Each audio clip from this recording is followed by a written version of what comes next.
Kalian pasti pernah kan belanja di Tokopedia? Tinggal klik, bayar, pakai data.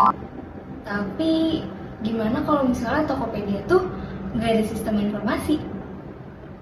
Chaos banget pasti kan? Aduh, mau beli headset, tapi aplikasinya cuma ada tombol penjual. Ini Tokopedia apa call center sih?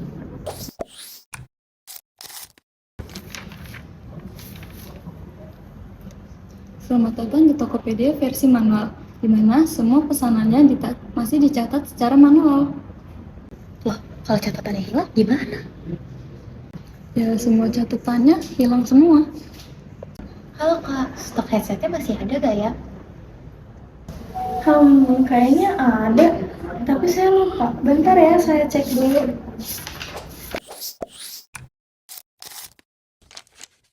Oh, mau bayar? Transfer aja. Nanti jangan lupa kirim bukti transfernya lewat chat ya. Nanti saya cek kalau ingat.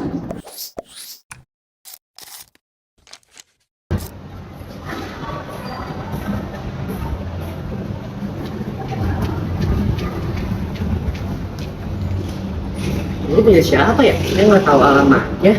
Belum ada trackingnya, susah banget carinya ya.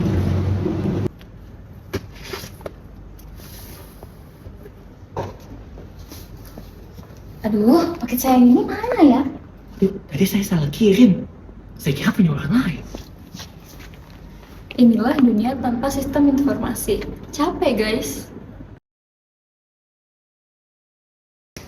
Untung Tokopedia asli nggak begini. Mereka pakai sistem informasi beserta database, payment gateway, tracking, AI, semuanya otomatis. Makanya belanja tinggal klik, beres deh.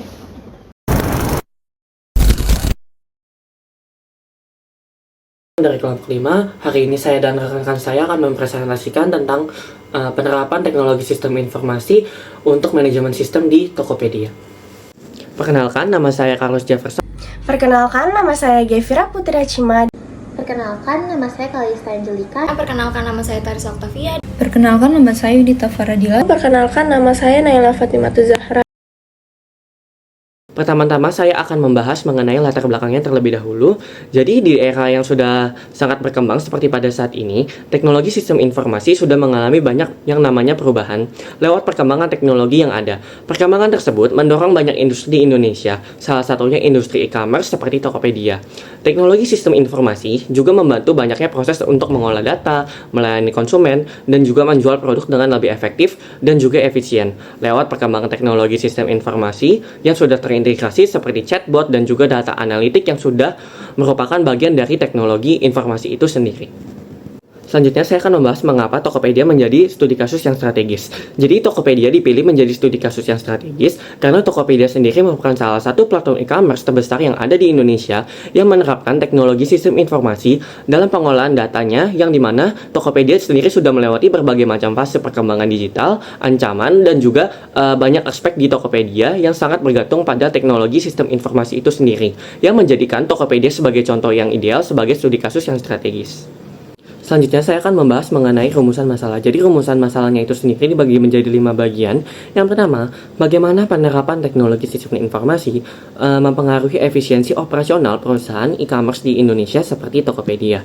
Yang kedua, bagaimana teknologi sistem informasi dapat berkontribusi dalam peningkatan pengalaman dan juga kepuasan pelanggan di platform e-commerce seperti Tokopedia. Yang ketiga, apa bentuk pengaruh pemanfaatan analitik data terhadap strategi pemasaran dan penjualan pada perusahaan e-commerce. Yang keempat, apa saja tantangan manajerial yang dihadapi perusahaan e-commerce berskala besar seperti Tokopedia dalam mengolah sistem informasi. Yang terakhir yaitu yang kelima, bagaimana strategi manajerial yang diperlukan untuk mengoptimalkan penerapan teknologi sistem informasi agar dapat meningkatkan daya saing perusahaan. Selanjutnya kita akan masuk ke bagian tujuan penelitian yang juga dibagi menjadi 5 bagian. Yang pertama, menganalisis pengaruh penerapan teknologi sistem informasi terhadap efisiensi operasional perusahaan e-commerce di Indonesia. Yang kedua, mengidentifikasi peran teknologi sistem informasi dalam meningkatkan pengalaman dan juga puasan pelanggan. Yang ketiga, mengevaluasi kontribusi pemanfaatan analitik data terhadap strategi pemasaran dan juga penjualan pada perusahaan e-commerce. Yang keempat, mengkaji tantangan manajerial yang dihadapi perusahaan besar seperti Tokopedia dalam pengolahan sistem informasi. Yang kelima, yang terakhir, menyusun rekomendasi strategi manajerial untuk mengoptimalkan pemanfaatan teknologi sistem informasi dalam meningkatkan daya saing industri e-commerce.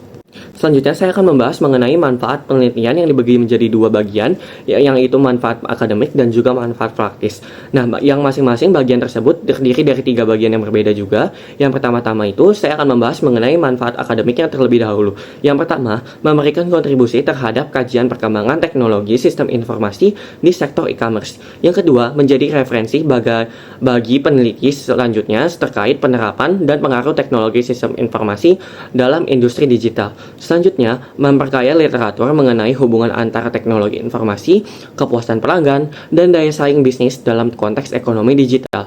Selanjutnya, ada manfaat praktis yang diharapkan dapat menjadi acuan bagi perusahaan e-commerce dalam merancang strategi optimal pemanfaatan teknologi sistem informasi untuk meningkatkan kinerja operasional. Yang kedua, memberikan wawasan bagi manajemen dalam mengidentifikasi dan mengatasi tantangan pengelolaan teknologi sistem informasi, khususnya di perusahaan berskala besar. Dan yang terakhir, menjadi pedoman bagi pelaku bisnis digital dan pemula e-commerce untuk memahami pentingnya integrasi teknologi dan menciptakan keunggulan kompetitif dan loyalitas pelanggan. Nah, selanjutnya kita akan membahas bab 2, yaitu landasan teori. Yang pertama, konsep dasar teknologi dan sistem informasi dalam organisasi. Pengertian teknologi informasi atau IT adalah sistem yang mencakup semua alat berbasis komputer yang digunakan organisasi untuk memproses, menyimpan, dan menyebarkan informasi. Fokus IT adalah aspek teknis, yaitu perangkat, program, basis data, dan jaringan yang menjadi fondasi aktivitas digital organisasi. 4 elemen utama IT itu meliputi hardware, software, database, dan network. Hardware mencakup perangkat fisik seperti komputer, server, atau sensor IoT. Software adalah instruksi yang memungkinkan hardware bekerja, baik dalam bentuk sistem software seperti operating system maupun application software yang mendukung tugas bisnis spesifik. Database berfungsi sebagai pusat penyimpanan data terorganisasi, sedangkan network menjadi penghubung antara perangkat agar data dapat mengalir. Di era modern, IT bukan lagi sekedar alat pendukung operasional, namun telah menjadi aset strategis. Infrastruktur IT yang kuat memungkinkan bisnis untuk menjalankan e-commerce, mobile apps, cloud computing, artificial intelligence, dan analitik data secara efektif. Organisasi tanpa platform IT yang solid akan kalah cepat dan kalah akurat, dan juga kalah kompetitif. IT adalah fondasi teknis yang memungkinkan organisasi beroperasi secara efisien dan kompetitif. Selanjutnya, adanya pengertian sistem informasi atau IS. Berbeda dengan IT yang hanya mencakup alat teknologi, sistem informasi adalah sistem yang menyeluruh yang menggabungkan teknologi, proses, dan manusia. Untuk mengolah data menjadi informasi bernilai, IS bukan sekedar komputer atau software, tetapi bagaimana teknologi digunakan oleh orang melalui prosedur yang terstruktur untuk mencapai tujuan bisnis. IS mencakup 3 komponen utama. Yang pertama itu adalah teknologi atau IT, proses, prosedur, dan juga alur kerja. Dan terakhir, people, pengguna, serta tenaga ahli IT. Tujuan IS adalah mendukung pengambilan keputusan, koordinasi antar departemen, dan pengendalian aktivitas organisasi. Contohnya, sistem HR tidak hanya software penggajian, tetapi juga prosedur administrasi dan staf HR yang mengoperasikannya. IS adalah kombinasi terpadu dari teknologi, proses, dan manusia yang menghasilkan informasi bernilai dan mendukung keputusan organisasi. Apa sih perbedaan IT dan IS? IT dan IS sering dianggap sama, padahal memiliki perbedaan dasar. IT adalah alat, sedangkan IS adalah sistem yang memanfaatkan alat tersebut. IT mencakup perangkat keras, pelangkat pengguna, database, dan jaringan. Namun IS mencakup hal yang lebih luas. Bagaimana alat tersebut dapat digunakan melalui prosedur tertentu oleh manusia yang terlatih. Sebuah organisasi bisa memiliki teknologi mahal, tetapi tanpa alur kerja yang jelas dan pengguna yang kompeten, sistem informasi tetap gagal. Analoginya yang sering digunakan adalah bahwa IT seperti mesin mobil yang canggih, sementara IS adalah keseluruhan sistem transportasi yang mencakup pengemudi dan aturan jalan. IT adalah komponen teknis, sedangkan IS itu mencakup teknologi, orang, dan proses yang bekerja bersama untuk mencapai tujuan bisnis. Selanjutnya ada peran sistem informasi dalam organisasi modern. Sistem informasi berperan dalam berbagai aspek strategi organisasi, mulai dari operasi harian hingga pengembangan strategi jangka panjang. Pertama, IS mendukung operasi harian melalui Transaction Processing System atau TPS yang mencatat transaksi rutin seperti penjualan dan pembelian. Data dari TPS menjadi fondasi bagi keputusan manajerial. Kedua, IS mendukung pengambilan keputusan sistem seperti Business Intelligence (BI) dan Decision Support System (DSS), mengubah data mentah menjadi laporan, visualisasi, dan analisis yang membantu manajer membuat keputusan yang berbasis data. Yang ketiga, IS berperan dalam integrasi organisasi melalui Enterprise Resource Planning (ERP). Semua fungsi bisnis terhubung dalam suatu database sehingga informasi mengalir tanpa hambatan. Ini menghilangkan pembagian data antar departemen yang terisolasi. Keempat, IS menjadi pendorong utama informasi digital. Teknologi seperti cloud, AI, IoT, dan automasi mengubah proses bisnis tradisional menjadi lebih inovatif. Kelima, IS membantu organisasi menciptakan keunggulan kompetitif baik melalui efisiensi biaya, inovasi layanan pelanggan, maupun pemrosesan data secara cepat dan akurat. IS memiliki peran vital dan operasi keputusan integrasi transformasi digital dan strategi kompetitif organisasi. Selanjutnya, itu kita akan membahas siklus pemrosesan informasi, Information Processing Cycle. Ini adalah sistem informasi mengolah data melalui sebuah siklus berkelanjutan. Siklus ini dimulai dari input, yaitu proses pengumpulan data dari berbagai sumber. Data tersebut kemudian masuk ke tahap processing, di mana data diolah menjadi sesuatu yang lebih bermakna.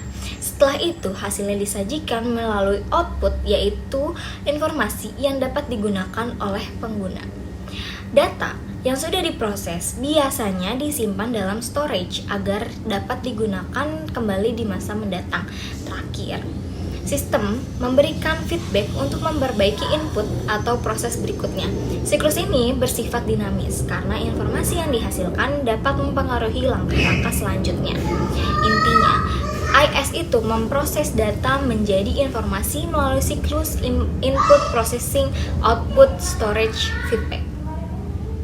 Selanjutnya kita akan membahas peran IS pada tingkatan manajerial. Pada tingkat operasional, IS mendukung aktivitas rutin melalui TPS yang mencatat transaksi harian. Pada tingkat manajerial, IS seperti Management Information System, MIS, dan DSS itu menyediakan ringkasan data, laporan kinerja, dan analisis untuk membantu manajer memecahkan masalah yang semi terstruktur. Pada tingkatan strategis, IS seperti Executive Information System dan Business Intelligence membantu eksekutif dalam mengambil keputusan jangka panjang menggunakan data internal dan eksternal. Jadi, Tiap level manajemen itu memerlukan IS berbeda sesuai kebutuhan informasi operasional, manajerial, dan strategis. Selanjutnya kita akan membahas komponen sistem informasi, people, proses, teknologi. Teknologi adalah fondasi fisik dan logis yang memungkinkan sistem informasi berjalan. Teknologi mencakup perangkat hardware seperti komputer dan server farms, software yang terorganisir dalam bentuk sistem software dan application software, database sebagai pusat penyimpanan data, dan network sebagai sistem konektivitas antara perangkat dan pengguna. Perkembangan teknologi seperti cloud computing, IoT, dan perangkat mobile memperluas jangkauan IS dalam kehidupan organisasi. Teknologi merupakan platform utama yang menyediakan alat bagi sistem informasi. Selanjutnya ada people, komponen manusia. Komponen manusia sangat menentukan keberhasilan sebuah IS. Terdapat dua kelompok utama, yaitu tenaga ahli IT dan end users. Tenaga ahli IT terdiri dari CIO, System Analyst, Program Database, Administrator, dan spesialis teknis lainnya yang merancang serta memelihara sistem. End user adalah karyawan, manajer, dan pelanggan yang digunakan sistem dalam aktivitas sehari-hari. Penggunaan IS hanya akan efektif jika pengguna memiliki kemauan, serta dukungan pelatihan yang memadai. Karena itu, manajemen perubahan menjadi aspek penting dalam implementasi sistem. People adalah faktor penentu keberhasilan karena merekalah yang menggunakan dan mengelola sistem. Selanjutnya ada proses. Proses dalam IS mencakup langkah kerja, prosedur, dan kebijakan formal yang menentukan bagaimana sistem digunakan. Proses ini memastikan bahwa data dikumpulkan dan diolah dengan cara yang konsisten dan sesuai standar organisasi. Proses juga berkaitan erat dengan bisnis proses yang ada dalam organisasi. Ketika sistem baru diterapkan, proses bisnis lama seringkali perlu direkayasa ulang agar selaras dengan prosedur standar pada software seperti ERP. Proses juga mencakup tata kelola data, keamanan, backup, dan pemulihan bencana. Intinya, proses adalah pedoman dan standar yang mengarahkan pengguna IS secara konsisten. Selanjutnya, kita akan membahas keselarasan people, proses, dan juga teknologi. Keselarasan antara people, proses, dan teknologi adalah kunci keberhasilan implementasi IS atau sistem informasi sistem. Jika salah satu komponen tidak selaras, sistem dapat gagal. Misalnya, teknologi yang canggih tidak akan efektif jika pengguna itu tidak terlatih atau prosedurnya tidak jelas. Sebaliknya, proses yang baik dan pengguna yang kompeten tetap akan terhambat jika teknologinya tidak stabil atau tidak memadai. Organisasi harus memastikan bahwa setiap kali teknologi baru diperkenalkan, prosedur sudah diperbarui dan pengguna telah diberdayakan melalui pelatihan. Keselarasan ini menjadikan IS sebagai sumber keunggulan kompetitif yang berkelanjutan. Sekarang kita masuk ke 2.3, yaitu teori sistem informasi manajemen atau biasa yang disebut itu MIS dan penerapannya dalam pengambilan keputusan. Yang pertama itu, kita masuk ke pengertian dan landasan teoritis MIS menurut Rainer dan Prince tahun 2023. Jadi, MIS itu adalah gabungan teknologi, manusia, proses, dan data yang mendukung keputusan. Nah, fungsi MIS ini mengubah data mentah menjadi informasi yang lebih bermakna. Tanpa MIS, tiap divisi itu memakai data dan standar sendiri sehingga keputusan itu mudah salah arah. Nah, MIS ini membantu perusahaan memahami perubahan besar dan perilaku pengguna secara lebih cepat dan terstruktur. Menurut buku atau menurut Rainer dan Prince, MIS ini bukan sekedar alat teknologi, tapi juga fondasi analitik perusahaan modern. Selanjutnya kita masuk ke peran MIS dalam meningkatkan kualitas informasi di perusahaan. MES ini memastikan data dikumpulkan, dibersihkan, dan diproses dengan standar yang sama. Informasi yang dihasilkan itu akan menjadi lebih akurat, relevan, lengkap, dan tepat waktu. MES membuat laporan mudah dibaca lewat grafik, dashboard, atau indikator performa. Nah, sistem ini itu menyatukan semua informasi antar bagian sehingga keputusan itu akan lebih terkoordinasi.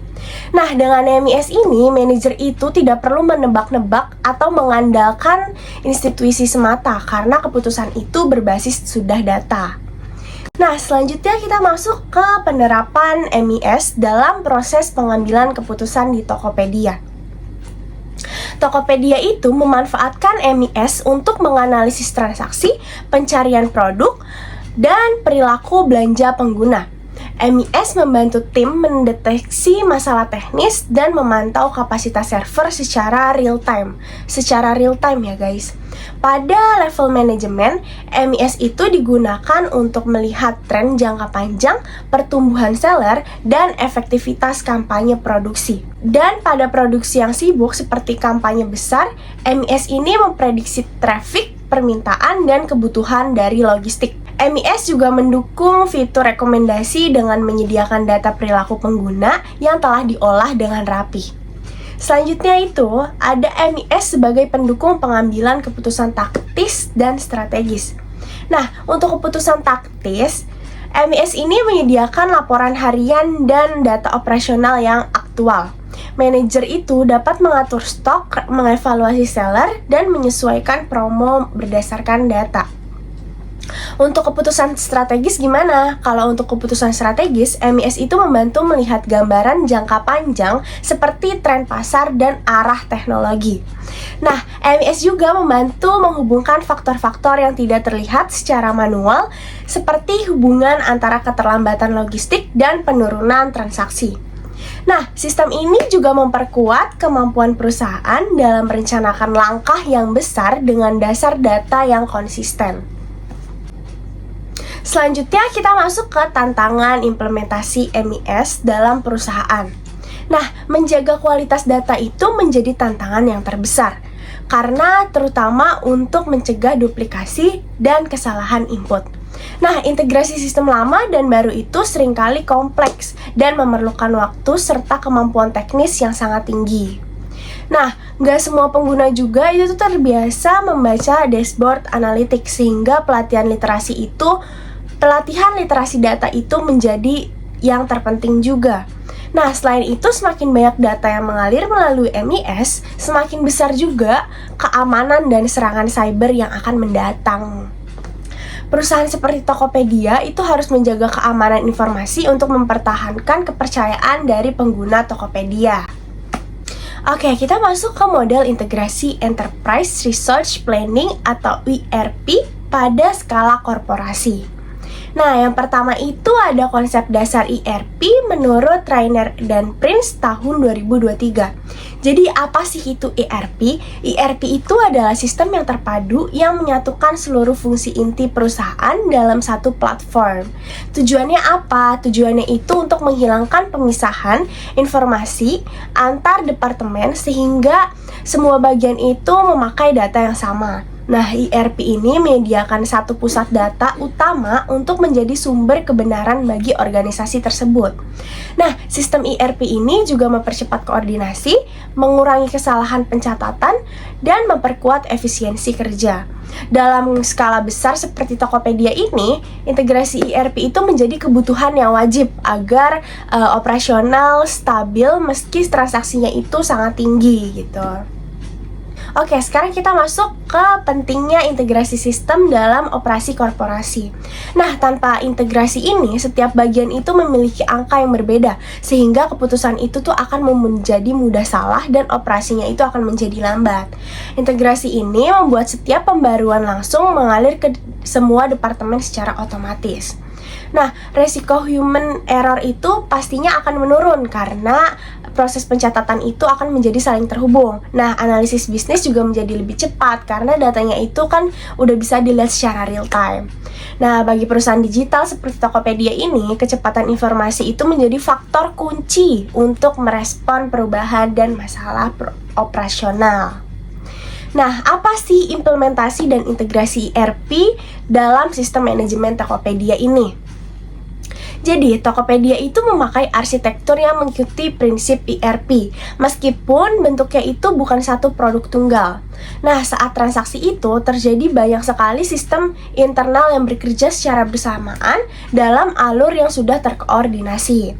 Nah, ERP ini membantu Tokopedia memprediksi kebutuhan saat event besar seperti Harbolnas, termasuk prediksi trafik dan permintaan produk. Sistem ini menyatukan proses internal seperti rekonsiliasi bayar, pengelolaan kampanye, retur barang, dan pemantauan logistik. Dashboard yang terpadu juga membantu manajemen melihat performa bisnis secara langsung dalam satu tampilan. Selanjutnya, kita masuk ke tantangan integrasi ERP dalam perusahaan digital. Jadi, volume data yang sangat besar itu membuat integrasi itu menjadi sangat kompleks. Beberapa sistem lama itu harus disesuaikan dan harus dibangun ulang agar kompatibel. Nah, ERP ini harus memiliki kecepatan tinggi untuk memproses data dalam hitungan detik ya. Hasil analisisnya itu sangat bergantung pada kualitas data, sehingga validasi data itu perlu dilakukan secara terus-menerus. Nah, sumber daya manusia juga diperlukan untuk dilatih agar memahami sistem baru, sehingga itu tidak terjadi kebingungan operasional. Keamanan data juga pastinya tentu, karena itu menjadi tantangan besar karena integrasi itu meningkatkan potensi titik serangan. Selanjutnya kita masuk ke 2.5, yaitu konsep Big Data dan Artificial Intelligence atau AI dalam konteks bisnis. Yang pertama itu pemahaman Big Data dan pentingnya dalam bisnis modern. Nah, Big Data ini ditandai oleh jumlah data yang sangat besar, jenis data yang beragam, dan data yang terus muncul dengan sangat cepat. Nah, Tokopedia itu menghasilkan Big Data dari semua aktivitas pengguna seperti pencarian, klik produk, durasi melihat halaman, hingga transaksi. Nah, data ini itu membantu Tokopedia itu membaca perilaku konsumen secara detail dan akurat. Nah, Big Data itu memungkinkan perusahaan melihat pola yang tidak terlihat secara manual. Misalnya, tren daerah tertentu atau perubahan minat belanja. Big Data juga membantu manajemen itu mengambil keputusan berdasarkan bukti nyata, bukan hanya sekedar tebakan. Sekarang kita masuk ke peran Artificial Intelligence atau AI dalam mengubah data menjadi nilai bisnis. Nah, AI itu berfungsi mengolah data menjadi wawasan, prediksi, dan rekomendasi strategis. AI juga mampu membaca jutaan data dengan cepat, sesuatu yang tidak bisa dilakukan manusia. Nah, di Tokopedia ini, AI itu digunakan untuk membuat rekomendasi produk yang personal untuk setiap pengguna. AI ini mendeteksi aktivitas mencurigakan seperti upaya pencegahan fraud. AI juga membantu pengelolaan logistik seperti prediksi volume pesanan dan estimasi waktu pengiriman. Oke, sekarang selanjutnya kita masuk ke integrasi Big Data dan AI dalam sistem pengambilan keputusan. Nah, Big Data itu menyediakan informasi yang lengkap, sementara AI itu memberikan kecerdasan untuk memprosesnya. Nah, Tokopedia ini memanfaatkan keduanya saat mengembangkan fitur baru, termasuk memprediksi dampaknya sebelum diluncurkan. Nah, AI ini mendeteksi perubahan tren pasar secara cepat dan memberikan peringatan kepada manajemen. AI juga bisa memberikan rekomendasi strategis terkait kategori produk, peluang pasar, atau tipe promosi yang paling efektif. Nah, integrasi ini juga memungkinkan Tokopedia mengambil keputusan yang lebih cepat, akurat, dan pastinya berbasis bukti. Selanjutnya itu ada dampak Big Data dan AI terhadap inovasi dan pertumbuhan Tokopedia. Nah, Big Data dan AI ini mendorong munculnya fitur inovasi seperti pencarian cerdas dan chatbot otomatis. Kedua teknologi ini membantu Tokopedia tetap kompetitif di pasar e-commerce yang sangat ketat ini. Nah, big data juga dianggap sebagai aset strategis yang memberi keunggulan jangka panjang. Nah, teknologi ini itu dapat meningkatkan efisiensi operasional dan kualitas pengalaman pengguna. Dengan pemahaman perilaku pengguna yang baik, Tokopedia itu dapat tumbuh lebih stabil dan berkelanjutan. Selanjutnya kita masuk ke 2.6, yaitu hubungan teknologi sistem informasi dengan keunggulan kompetitif perusahaan. Yang pertama, TSI sebagai pembentuk efisiensi operasional. Jadi, teknologi itu membuat proses internal lebih cepat, rapi, dan minim kesalahan. Nah, Tokopedia juga memproses jutaan aktivitas harian dengan sistem terintegrasi yang tidak mungkin dilakukan secara manual.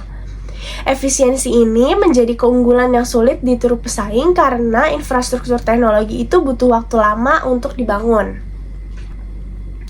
Selanjutnya, itu TSI mendukung pengambilan keputusan yang cepat dan berdasarkan data. Nah, teknologi itu memungkinkan perusahaan itu melihat kondisi bisnis secara real time. Nah, Tokopedia ini menggunakan dashboard analitik untuk menemukan masalah dan peluang yang lebih cepat. Dan keputusan yang dapat dibuat itu lebih cepat karena berbasis data, bukan berbasis perkiraan. Kecepatan ini juga membuat perusahaan itu lebih adaptif terhadap pasar. Selanjutnya, ada TSI ini membangun pengalaman pengguna yang lebih personal. Tokopedia itu menampilkan rekomendasi yang sesuai minat tiap pengguna. Nah, sistem membaca perilaku pengguna ini seperti produk yang sering dilihat atau pada jam aktif, pengalaman yang personal membuat pengguna juga tuh lebih nyaman dan loyal. Nah, personalisasi itu menjadi sumber keunggulan kompetitif jangka panjang. Oke, selanjutnya itu ada TSI mempercepat inovasi produk dan fitur. Jadi, teknologi itu memungkinkan perusahaan menguji fitur dan skala kecil. Menguji fitur dalam skala kecil sebelum diluncurkan luas. Nah, data hasil uji coba juga membantu menentukan apakah suatu fitur itu layak diteruskan atau diperbaiki. Nah, proses ini juga membuat inovasi berjalan dengan cepat tanpa mengorbankan kualitas. Kecepatan inovasi ini juga membuat Tokopedia itu mampu terus mengikuti perubahan dari pasar. Selanjutnya ada TSI memperkuat kolaborasi dengan mitra dan ekosistem. Nah, Tokopedia ini bekerja dengan banyak mitra seperti logistik, bank, vintage, dan merchant.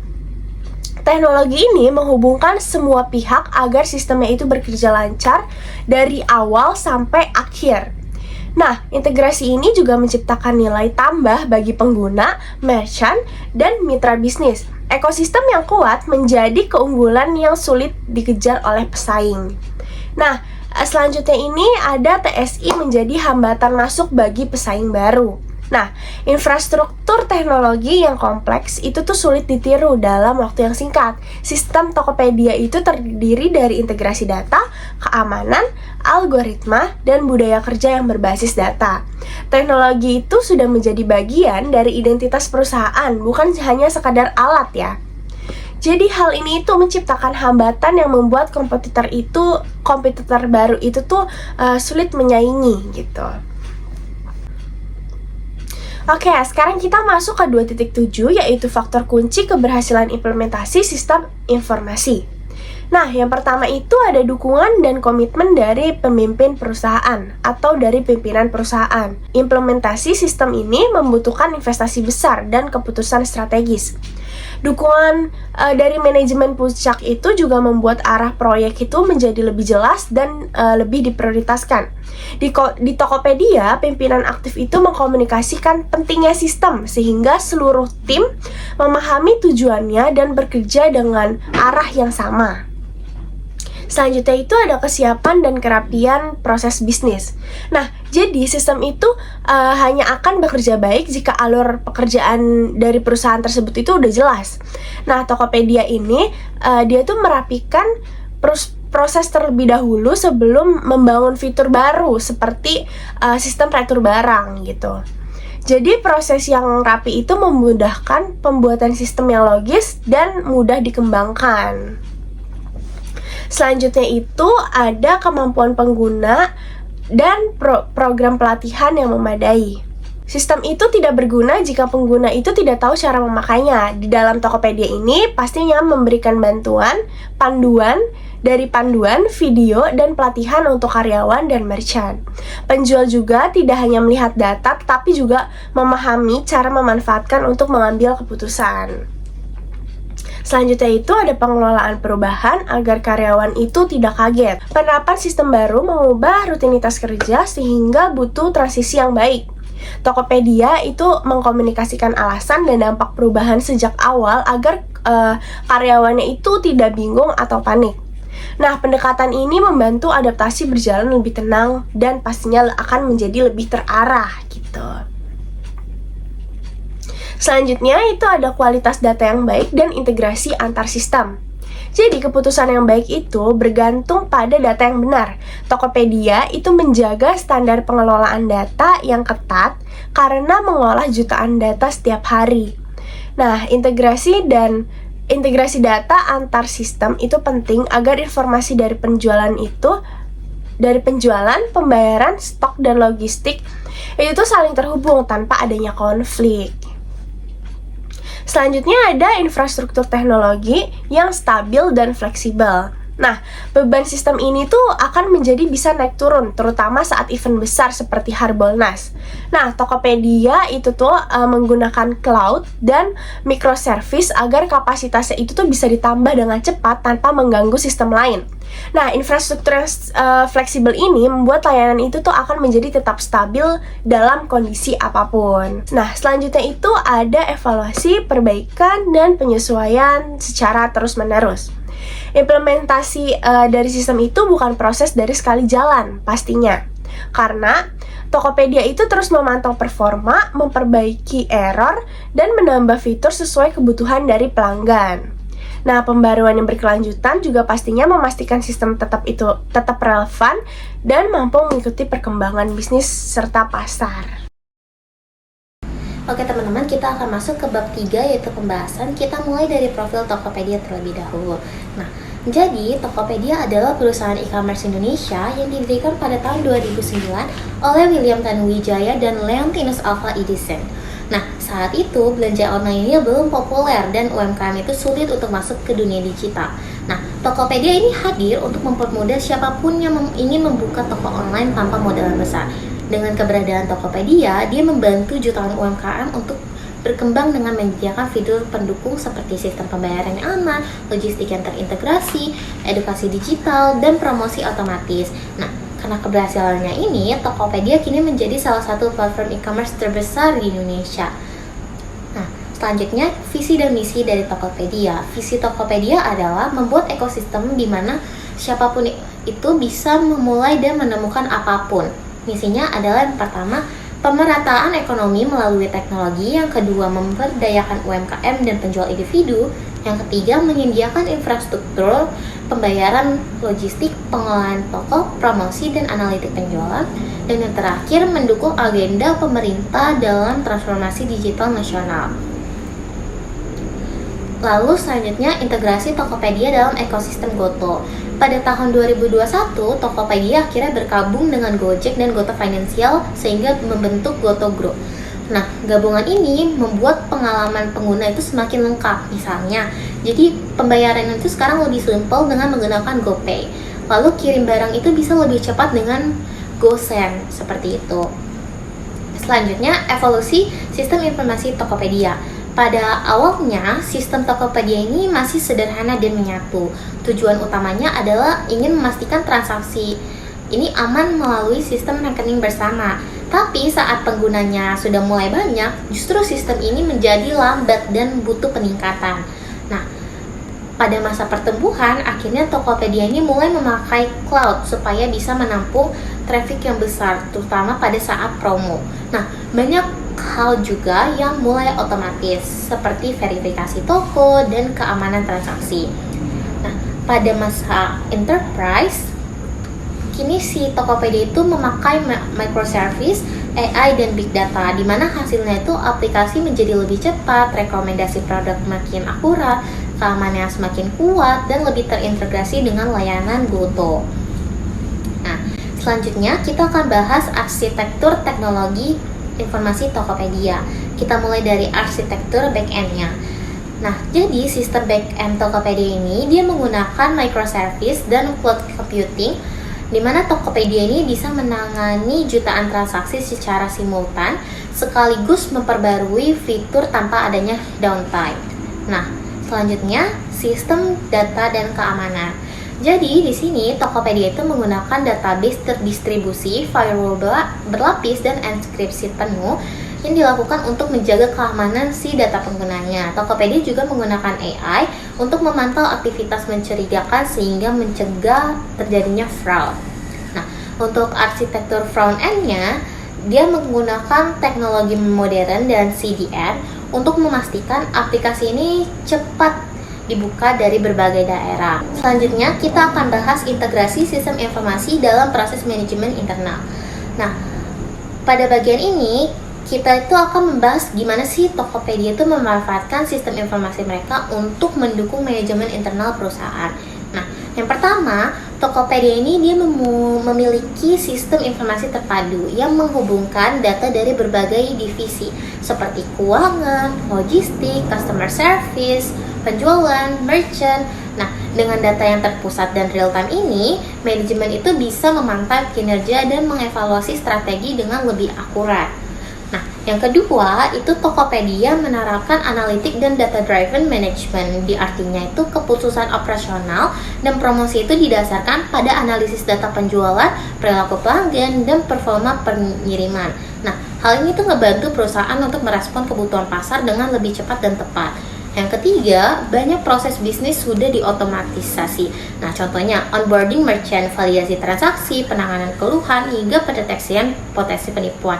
Nah, otomasi ini membuat proses itu menjadi lebih cepat dan efisien serta mengurangi kesalahan manusia. Yang keempat, ada integrasi dengan ekosistem GoTo seperti pembayaran yang menggunakan GoPay dan pengiriman yang menggunakan GoSend. Nah, integrasi ini membuat proses belanja mereka tuh menjadi lebih lancar dari check out hingga barang diterima oleh pelanggan. Yang terakhir, sistem informasi juga mendukung governance dan pengendalian internal, di mana audit, manajemen risiko, serta laporan keuangan dapat dilakukan secara digital sehingga lebih transparan dan mudah dipantau. Nah, melalui integrasi sistem informasi ini, Tokopedia itu mampu menjalankan operasional secara lebih efektif, efisien, dan terkontrol dalam ekosistem digital yang semakin kompleks. Selanjutnya kita akan membahas pengelolaan CRM berbasis teknologi. Nah, jadi pada bagian ini kita tuh akan membahas gimana sih Tokopedia itu menggunakan teknologi untuk mengelola hubungan dengan pelanggan atau customer relationship management. Yang pertama, Tokopedia itu dia mengumpulkan dan menganalisis data perilaku pelanggan seperti riwayat belanjanya, responnya terhadap promosi seperti apa. Nah, akhirnya data ini kemudian diolah dengan big data analitik untuk menciptakan segmentasi yang lebih tepat dan memberikan pengalaman yang lebih personal gitu loh kepada pengguna. Selanjutnya, Tokopedia juga mengotomatisasi layanan pelanggan dengan adanya chatbot dan sistem tiket, sehingga pelanggan itu bisa mendapatkan bantuan lebih cepat kapan saja dan tanpa harus menunggu lama gitu untuk menyelesaikan masalah umum. Nah, Tokopedia menyediakan dashboard khusus juga bagi merchant yang berisi informasi performa toko, karakteristik pelanggan, hingga laporan penjualan. Nah, fitur ini tuh sangat membantu merchant untuk menyusun strategi pemasaran mereka yang lebih efektif. Nah, selain itu, Tokopedia juga menawarkan berbagai program loyalitas seperti cashback, kupon, dan promo eksklusif. Nah, semua ini tuh diberikan berdasarkan preferensi dan riwayat transaksi pengguna agar mereka tuh tetap merasa tertarik gitu loh untuk berbelanja. Nah, untuk menjaga kepercayaan pengguna, akhirnya Tokopedia itu menerapkan perlindungan terhadap privasi dan keamanan data melalui sistem enkripsi dan kebijakan privasi yang ketat. Nah, meski begitu, masih ada tantangan seperti pengelolaan data dalam jumlah besar dan menjaga keseimbangan antara personalisasi dan privasi pelanggan. Nah, akhirnya Tokopedia juga harus terus beradaptasi dengan tren baru seperti mobile commerce, live commerce, dan teknologi AI. Secara keseluruhan, CRM berbasis teknologi ini sangat membantu Tokopedia memperkuat hubungan mereka dengan pelanggan dan meningkatkan kepuasan pengguna dalam jangka yang panjang. Jadi materi pertama yang akan saya bahas yaitu sistem keamanan informasi dan kebijakan privasi data di Tokopedia. Sistem keamanan informasi itu adalah seluruh upaya, teknologi, dan prosedur yang digunakan Tokopedia untuk melindungi data dari penyalahgunaan, pencurian, dan akses ilegal. Itu ada yang A itu ada enkripsi data. Ini tuh teknologi yang mengubah data pengguna menjadi kode acak yang tidak dapat dibaca oleh pihak tidak berwenang. Lalu yang B ada autentikasi ganda. Jadi Tokopedia itu menggunakan metode 2FA untuk meningkatkan keamanan saat login. Jadi saat pengguna mau masuk, sistem itu akan meminta kode OTP yang dikirimi melalui SMS, WhatsApp, atau email. Lalu yang C ada sistem pemantauan real time dan anti fraud. Jadi Tokopedia itu menerapkan sistem keamanan berbasis teknologi kecerdasan buatan atau AI untuk memantau secara langsung seluruh aktivitas pengguna. Nah, sistem ini tuh bertugas mendeteksi perilaku tidak normal. Yang D itu ada bug bounty program, yaitu untuk meningkatkan keamanan. Jadi Tokopedia bekerja sama dengan komunitas global ethical hacker. Lalu yang E ada sertifikasi keamanan internasional atau ISO 27701. Nah, itu tuh standar keamanan informasi tingkat internasional. Dengan mendapatkan sertifikat ini, Tokopedia itu membuktikan bahwa pengelolaan keamanan dan data itu dilakukan melalui prosedur resmi, jelas, dan Selanjutnya ada kebijakan privasi data Tokopedia. Jadi dokumen resmi yang menjelaskan bagaimana Tokopedia ini mengumpulkan, menggunakan, dan menyimpan serta melindungi data pengguna. Yang A itu ada jenis data yang dikumpulkan. Jadi data yang dikumpulkan Tokopedia itu bervariasi sesuai aktivitas pengguna, yaitu data identitas pribadi, data alamat, data perangkat, data lokasi, data transaksi, dan data konsumsi, dan data komunikasi. Lalu yang D, alasan dan tujuan penggunaan data. Jadi Tokopedia itu mengolah data pengguna itu untuk kayak memproses pemesanan serta pengiriman barang, terus menghubungkan pembeli dengan penjual, lalu menampilkan rekomendasi barang sesuai minat pengguna, lalu memberikan layanan konsumen dan keamanan transaksi. Yang terakhir itu untuk mencegah penipuan, akses ilegal, dan tindakan kriminal seperti cyber. Lalu yang C, pihak ketiga yang dapat mengakses data.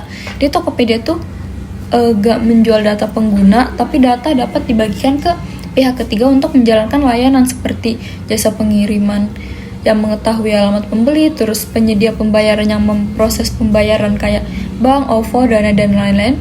Itu vendor keamanan digital melakukan pengamanan sistem. Lalu yang D, hak pengguna terhadap data. Jadi Tokopedia memberikan kontrol kepada pengguna berupa dapat menghapus atau memperbarui data profil, lalu menghapus akun, lalu menolak penerimaan email atau iklan promosi, lalu melaporkan pelanggaran privasi, lalu menghubungi customer service untuk bantuan keamanan akun. Selanjutnya ada tantangan keamanan informasi di Tokopedia. Jadi walaupun sistem keamanan di Tokopedia itu sudah sangat kuat, tantangan digital itu pastinya tetap ada. Jadi pada tahun 2020 Tokopedia itu pernah mengalami insiden kebocoran data pengguna pada forum internet gelap. Setelah insiden tersebut, Tokopedia itu melakukan peningkatan kekuatan enkripsi password, terus pembaruan sistem keamanan secara menyeluruh, lalu penerapan wajib perubahan password pengguna, serta peningkatan intensitas monitor keamanan. Dan insiden ini tuh menjadi bukti bahwa keamanan digital harus terus diperbarui mengikuti perkembangan ancaman cyber. Lalu pentingnya keamanan privasi data bagi pengguna. Nah, keamanan informasi dan privasi data memberikan banyak manfaat, yaitu yang pertama, pengguna merasa nyaman dan percaya untuk berbelanja online. Dan rasa aman ini tuh membuat pengguna lebih berani melakukan transaksi, menyimpan metode pembayaran, dan kembali menggunakan platform ini secara rutin.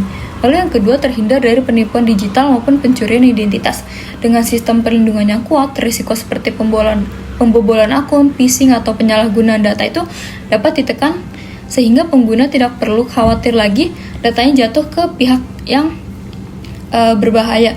Lalu yang ketiga, mencegah penyalahgunaan data pribadi oleh pihak yang tidak bertanggung jawab. Jadi perlindungan privasi ini membantu memastikan bahwa data tidak digunakan untuk spam, manipulasi, atau tindakan kriminal yang dapat merugikan pengguna.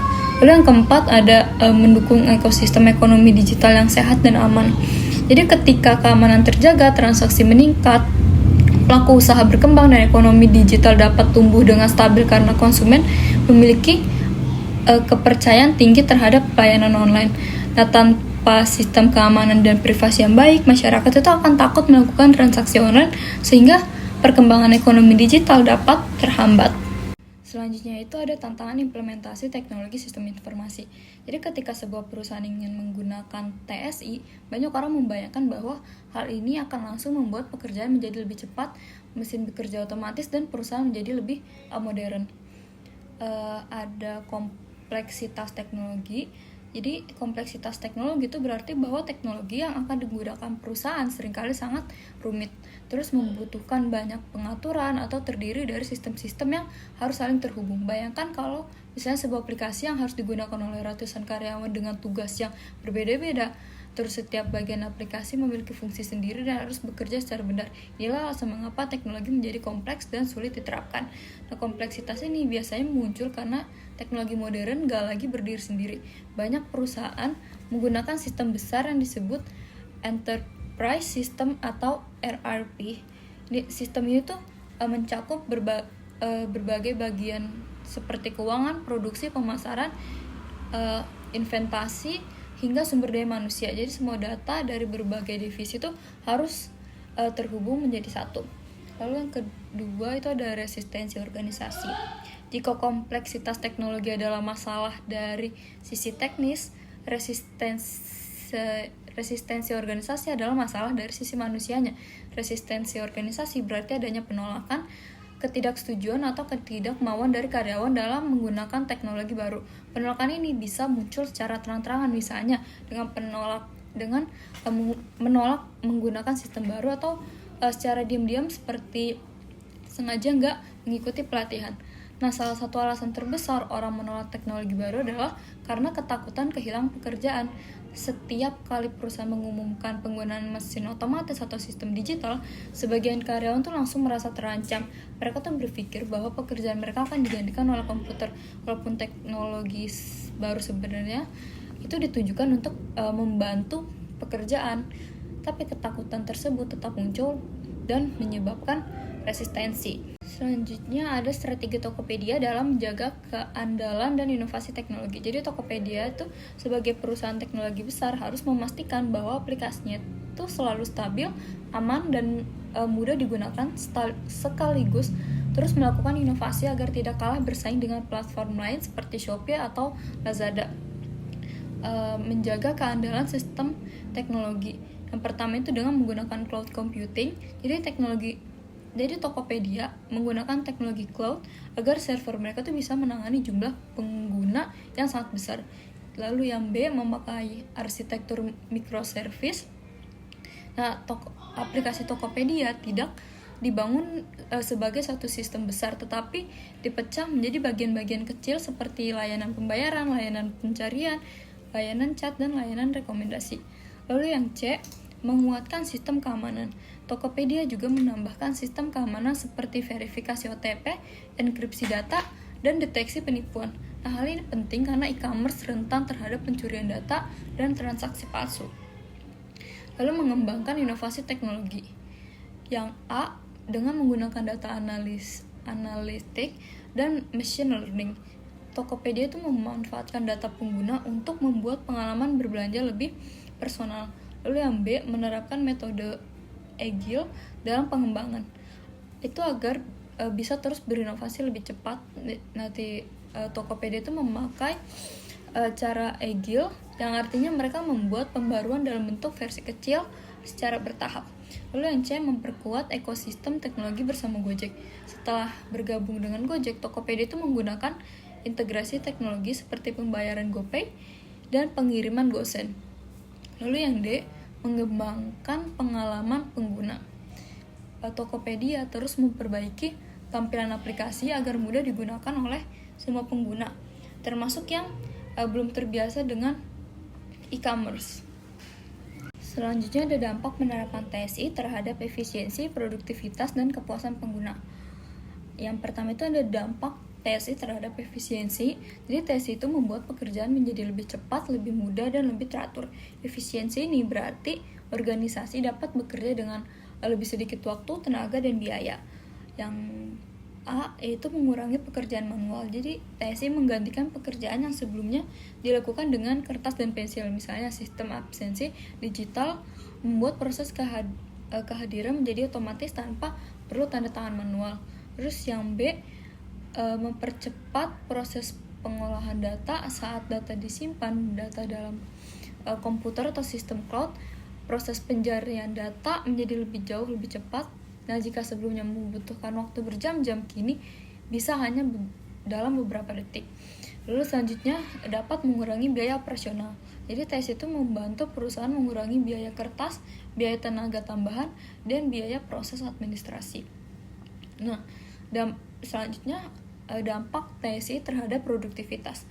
Jadi produktivitas itulah kemampuan untuk menghasilkan lebih banyak output dalam waktu yang sama.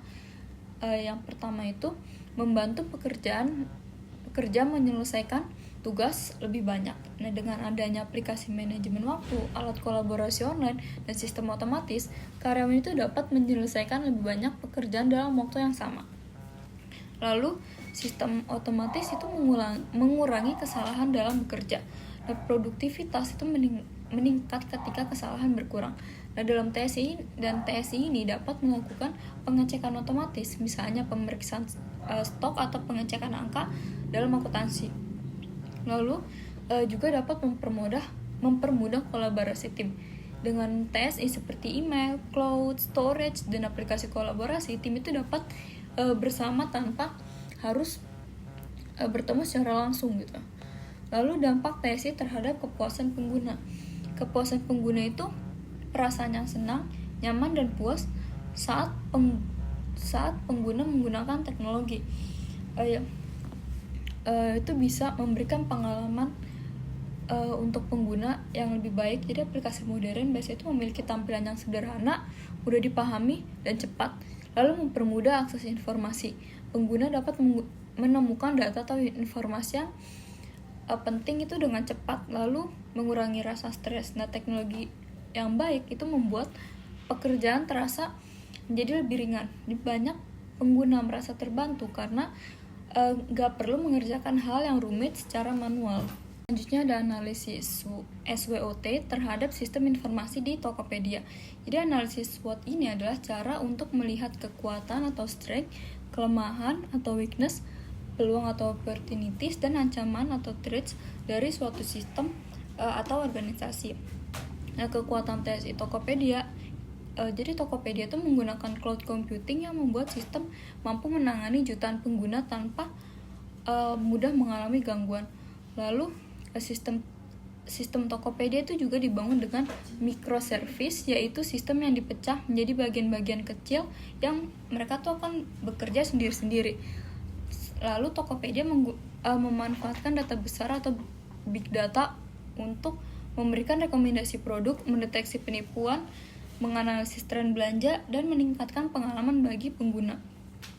Tapi tetap ada kelemahannya, yaitu ketergantungan tinggi pada koneksi internet. Karena semua layanan Tokopedia berbasis online, makanya sistem ini tuh nggak bisa digunakan tanpa adanya internet. Lalu rentan terhadap keamanan data. Jadi setiap platform besar itu berisiko menjadi target hacker. Nah, selanjutnya juga biaya operasional teknologi yang tinggi, seperti teknologi cloud, server besar, keamanan digital, dan machine learning itu membutuhkan biaya yang sangat besar. Selanjutnya ada peluang untuk pengembangan. Yang pertama itu pengembangan digital di Indonesia yang sangat pesat. Jadi masyarakatnya semakin terbiasa berbelanja online. Hal ini tuh membuka peluang bagi Tokopedia untuk memperluas layanan, menambah fitur baru, dan meningkatkan jumlah pengguna. Lalu integrasi dengan ekosistem Goto. Tokopedia itu bekerja sama dengan Gojek untuk membuka banyak peluang teknologi. Dan teknologi baru seperti kecerdasan buatan, customer service otomatis, dan sistem live shopping itu dapat meningkatkan interaksi pengguna dan memperluas pasar Tokopedia. Tapi ada juga ancaman yang dihadapi oleh sistem informasi buat si Tokped-nya ini. Di persaingan platform e-commerce yang sangat ketat kayak Shopee, Lazada, dan TikTok itu memiliki fitur teknologi yang terus berkembang. Lalu ancaman keamanan cyber. Jadi ancaman seperti phishing, hacker, malware, dan pencurian akun itu semakin berkembang. Lalu ketergantungan pada infrastruktur teknologi global. Karena Tokopedia memakai cloud provider global, pengguna dari pihak tersebut seperti outage server internasional itu dapat mempengaruhi aplikasi Tokopedia meskipun kesalahan bukan berasal dari mereka. Kemudian di bagian 3.11 ada pembelajaran manajerial dari transformasi digital Tokopedia. Nah, kebijakan CSR atau Corporate Social Responsibility digital ini bisa diintegrasikan ke dalam strategi utama perusahaan e-commerce. Nah, maupun ke organisasi lain. Berikut ada pembelajaran penting yang bisa diambil. Yang pertama dari visi sosial dan inklusif sebagai landasan bisnis. Nah, Tokopedia tersebut menerapkan visi memberdayakan usaha kecil dan menengah atau disebut UMKM di Indonesia melalui platform digital. Ini bukan hanya strategi bisnis saja, tetapi misi sosial juga. Nah, penelitian jurnal tersebut menunjukkan bahwa strategi perencanaan Tokopedia dimulai dari visi yang jelas untuk mengekosistemkan UMKM pembelajaran manajerial. Kemudian perusahaan modern harus merancang transformasi digital dengan tujuan sosial, bukan hanya sekedar keuntungan. Nah, visi sosial tersebut meningkatkan legitimasi loyalitas mitra penjual dan kontribusi terhadap pembangunan ekonomi lokal. Kemudian yang kedua ada pengembangan ekosistem yang kuat. Nah, Tokopedia ini bukan hanya sekedar marketplace, tetapi membangun ekosistem digital juga. Kemudian dia menyediakan infrastruktur toko digital, alat manajemen untuk penjual, fitur logistik, serta dukungan edukasi digital. Nah, studi kasus menyoroti bahwa pengembangan ekosistem ini adalah faktor dari kunci dalam menciptakan keunggulan yang kompetitif dari sisi manajerial. Sangat penting untuk berpikir ekosistem. Bagaimana sih platform tersebut dapat menciptakan nilai bersama atau shared value dengan para mitranya seperti seller, logistik, dan mitra teknologi. Kemudian yang ketiga ada digitalisasi UMKM dan resiliensi ekonomi. Nah, Tokopedia juga berkontribusi besar terhadap pemulihan ekonomi pada masa pandemi COVID-19 dengan membantu digitalisasi UMKM. Kemudian, manajer harus memahami bahwa transformasi digital tersebut bisa menjadi salah satu alat pemberdayaan ekonomi, bukan hanya pertumbuhan perusahaan saja. Nah, hal ini juga dapat memperkuat hubungan jangka panjang dengan komunitas penjual kecil. Kemudian yang keempat ada inovasi teknologi untuk diferensiasi. Nah, Tokopedia juga mengadopsi teknologi seperti big data, analitik, dan sistem informasi canggih untuk meningkatkan pengalaman pengguna dan efisiensi operasional. Kemudian manajerial harus mendorong inovasi berkelanjutan, bukan hanya mengikuti tren teknologi, tetapi bisa mengintegrasikannya ke dalam model bisnis agar menjadi keunggulan yang kompetitif. Kemudian yang kelima ada dalam transformasi ke era digital atau retail. Tokopedia ini perlu memastikan antarmuka aplikasi, kemudian penggunanya, keamanan transaksi, dan layanan pelanggan tetap berkualitas tinggi. Manajer TI dan operasi harus mengukur dan meningkatkan e-service quality karena ini sangat mempengaruhi retensi pelanggan dan kepuasan pengguna. Kemudian yang keenam ada manajemen data dan pengambilan keputusan berdasarkan data dengan data besar dari transaksi dan perilaku pengguna. Nah, Tokopedia ini bisa membuat keputusan strategis, misalnya strategi pemasaran, rantai pasokan, rekomendasi produk berdasarkan dari insight data. Pelajaran manajerial ini investasi dalam kapabilitas analitik data sangat krusial agar keputusan perusahaan tidak hanya berdasarkan insting, tetapi juga dari data yang sudah disediakan. Kemudian yang ketujuh ada kolaborasi strategis dan kemitraan. Tokopedia menjalin kemitraan strategis, misalnya kolaborasi pemasaran dengan platform lain, contohnya TikTok Shop untuk meningkatkan penjualan. Nah, manajer juga harus aktif untuk mencari kolaborasi karena alisiansi strategis itu bisa dapat memperluas jangkauan pasar sekaligus meningkatkan kapabilitas teknis dan operasional. maupun keamanan dan tata kelola IT tersebut. Sebagai platform e-commerce besar, nah Tokopedia harus menjaga keamanan data pengguna, transaksi, dan dari sistem internal maupun eksternal. Nah, kebijakan IT governance ini sangat penting untuk mencegah resiko seperti fraud, kebocoran data, dan gangguan sistem. Nah, manajerial ini perlu menempatkan keamanan dan kontrol sebagai prioritas strategi dalam roadmap digital. Kemudian yang ke-9 ada kepemimpinan digital dan budaya perubahan. Nah, transportasi digital Tokopedia ini berhasil karena telah memimpin yang memiliki visi digital dan mendorong adopsi teknologi di seluruh organisasi. Nah, manajer perlu melakukan change management, membentuk budaya digital mindset untuk melatih karyawan agar terbiasa dengan penggunaan teknologi dan menciptakan struktur organisasi yang mendukung inovasi. Kemudian yang ke-10 yang terakhir, tanggung jawab sosial dan dampak ekonomi. Nah, melalui digitalisasi UMKM ini, Tokopedia turut berkontribusi pada pertumbuhan ekonomi lokal dan inklusi digital. Nah, manajerial harus menyadari bahwa transportasi digital bukan semata soal profit saja, tetapi juga memiliki dampak sosial. Kebijakan CSR (Corporate Social Responsibility) digital ini bisa diintegrasikan ke strategi utama ke dalam perusahaan tersebut.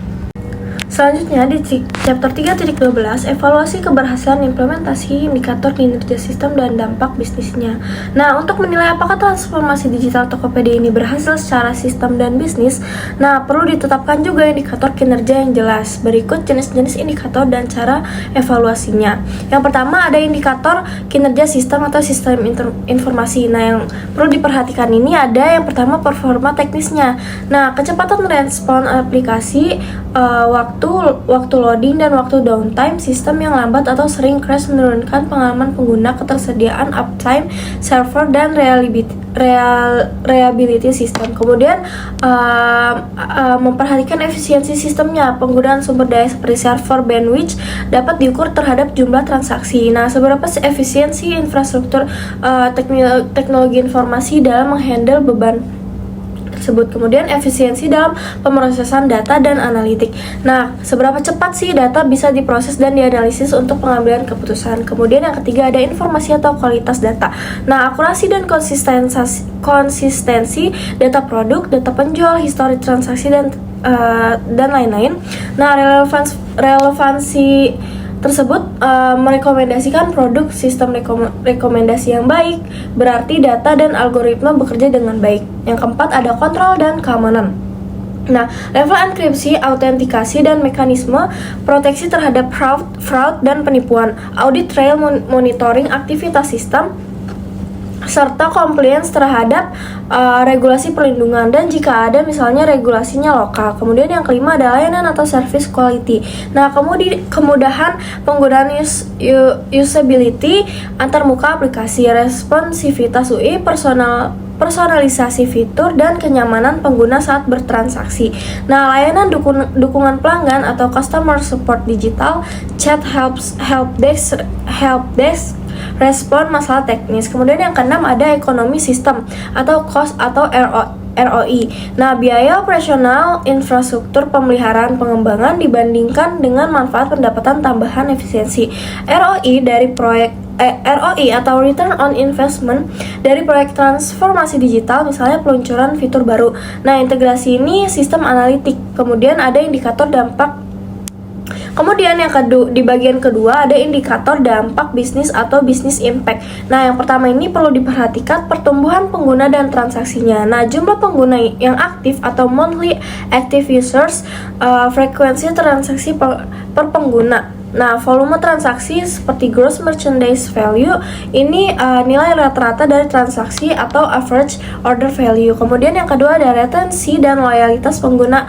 Nah, tingkat retensi beberapa banyak pengguna yang kembali. Kemudian ada tingkat churn atau pengguna yang meninggalkan platform. Nah, loyalitas pengguna ini melalui program loyalty, diskon, rekomendasi. Kemudian yang ketiga ada ekspansi penjual atau UMKM. Nah, jumlah penjual atau mitra UMKM yang bergabung, pertumbuhan penjual aktif, dan berapa banyak UMKM yang berhasil berjualan secara signifikan di platform tersebut. Kemudian yang keempat ada Pendapatan dan profitabilitas. Sumber pendapatan, komisi penjualan iklan, fitur premium, misalnya tokonya unggulan. Nah, margin operasional e-commerce setelah biaya logistik, TI pemasaran, pertumbuhan pendapatan tahun ke tahun. Kemudian yang kelima ada efisiensi operasional seperti logistik, supply chain. Nah, waktu pengiriman rata-rata biaya logistik per transaksi. Kemudian ada pengelolaan persediaan atau stok berbasis prediksi permintaan. Kemudian yang keenam ada kepuasan pengguna atau pengalaman pelanggan. Nah, survei kepuasan pelanggan seperti Net Promoter Score atau NPS, feedback pengguna tentang fitur keamanan, kecepatan aplikasi, penggunaan fitur-fitur baru, seberapa banyak sih pengguna dapat mengadopsi fitur digital inovatif seperti EA dan lain-lain. Kemudian yang ketujuh ada inovasi. Jumlah fitur baru yang diluncurkan, misalnya AI, personalisasi alat manajemen toko seller. Nah, persentase adopsi fitur baru ini oleh pengguna. Dampaknya apa sih dari fitur baru tersebut? Dapat meningkatkan transaksi atau retensi. Kemudian yang kedelapan ada dampak sosial ekonomi. Nah, kontribusi terhadap digitalisasi UMKM. Beberapa banyak UMKM yang naik kelas karena bergabung di Tokopedia. Pengaruh terhadap pembukaan lapangan kerja atau peningkatan pendapatan UMKM lokal. Nah, dampak terhadap inklusi digital mencakup penjual di daerah terpencil, pedagang kecil. Kemudian ada metode evaluasinya, balance scorecard atau BSC, menggunakan perspektif keuangan, pelanggan, proses internal, dan pembelajaran atau pertumbuhan untuk menilai performa transformasi digital, analitik big data, atau data dashboard. Nah, yang pertama membuat dashboard KPI real time agar manajemen bisa memonitor metrik kunci dan merespon secara cepat. Kemudian ada survei dan umpan balik pengguna. Nah, survei CSAT atau NPS, wawancara dengan penjual UMKM untuk mendapatkan insight yang kualitatif. Kemudian di bagian 3.13 ada implikasi strategis bagi perusahaan e-commerce di Indonesia. Nah, berdasarkan pembelajaran manajerial dan hasil evaluasi keberhasilan Tokopedia, berikut ada implikasi strategis yang harus dipertimbangkan perusahaan e-commerce lain di Indonesia. Yang pertama, memprioritaskan inklusi UMKM. Nah, e-commerce harus merancang strategi digital yang memberdayakan UMKM lokal karena ini tidak hanya dapat memperkuat ekosistem saja, tetapi juga dapat mendukung pertumbuhan ekonomi lokal. Nah, Tokopedia menunjukkan bahwa memperluas akses UMKM ke pasar digital bisa menjadi keunggulan strategis. Nah, strategi ini bisa meningkatkan loyalitas penjual sekaligus memperluas basis produk dan variasi barang di platform tersebut. Kemudian yang kedua ada investasi berkelanjutan di teknologi dan inovasi. Nah, perusahaan e-commerce ini harus tetap berinvestasi di teknologi seperti big data, AI analitik, dan sistem rekomendasi agar bisa bersaing dan menciptakan pengalaman pengguna yang lebih personal dan efisien. Selain itu, inovasi dalam layanan misalnya kayak logistik pintar, fitur manajemen toko untuk penjual bisa menjadi pembeda utama. Kemudian yang ketiga ada membangun ekosistem yang kuat dan kolaboratif. Nah, aliansi strategi penting, e-commerce bisa bermitra dengan logistik, vintage, atau media sosial untuk memperkuat ekosistem. Nah, contoh kolaborasi Tokopedia dengan TikTok Shop yaitu Nusantara Global. Model ekosistem ini dapat memperkuat retensi mitra penjual dan meningkatkan sinergi antara layanan. Kemudian yang keempat ada manajemen risiko dan keamanan digital. Karena skala transaksi dan data pengguna sangat besar, manajemen risiko teknologi informasi dan keamanan harus menjadi salah satu bagian dari strategi inti. Nah, implementasi kebijakan tata kelola TI governance yang kuat dan audit keamanan yang rutin akan menjadi pembeda antara platform yang terpercaya dan yang rentan. Kemudian yang kelima ada kepemimpinan yang mengadopsi mindset digital. Nah, perusahaan harus menciptakan budaya organisasi yang mendukung perubahan digital. Pemimpin tersebut harus mempunyai visi digital dan mengarahkan tim untuk berpikir digital first. Nah, program pelatihan karyawan yang penting agar semua level organisasi adaptif terhadap teknologi baru dan proses digital. Kemudian yang keenam ada model bisnis yang berkelanjutan. Nah, e-commerce sebaiknya tidak hanya mengejar pertumbuhan GMV jangka pendek melalui diskon yang besar, tetapi dapat membangun model berkelanjutan seperti margin sehat, mitra penjual yang setia, dan ekosistem layanan yang mendukung. Nah, e-commerce tersebut bisa dapat mempertimbangkan diversifikasi pendapatan seperti media iklan, layanan logistik, fitur premium untuk penjual. Kemudian yang ketujuh ada pengukuran kinerja dan evaluasi yang komprehensif. Nah, gunakan metrik kuantitatif atau transaksi pendapatan dan kualitatif atau kepuasan pengguna dampak sosial untuk mengevaluasi transformasi digital. Kemudian dapat mengimplementasikan sistem pemantauan KPI melalui dashboard yang real time agar respon lebih cepat terhadap isu yang performa. Kemudian yang kedelapan ada tanggung jawab sosial digital atau digital CSR. Transformasi digital ini bisa menjadi salah satu alat untuk mendorong inklusi sosial ekonomi. Nah, e-commerce dapat membuat program literasi digital untuk penjual kecil dan UMKM. Kebijakan keberlanjutan atau sustainability ekosistem digital juga dapat bisa menjadi salah satu bagian dari strategi utama perusahaan tersebut. Kemudian yang kesembilan ada adaptasi terhadap regulasi. Nah, karena e-commerce sangat terkait dengan data pengguna, transaksi digital dan logistik, perusahaan harus proaktif menyesuaikan strategi dengan regulasi lokal seperti perlindungan data, perpajakan, dan persaingan pasar yang penting untuk membangun hubungan baik dengan regulator agar pertumbuhan digital tersebut tidak menghadapi hambatan yang besar atau yang sulit. Kesimpulan dari chapter awal hingga akhir yaitu transformasi digital Tokopedia menunjukkan bahwa pemanfaatan teknologi dan sistem informasi yang terintegrasi dapat menjadi sumber keunggulan kompetitif bagi perusahaan e-commerce di Indonesia.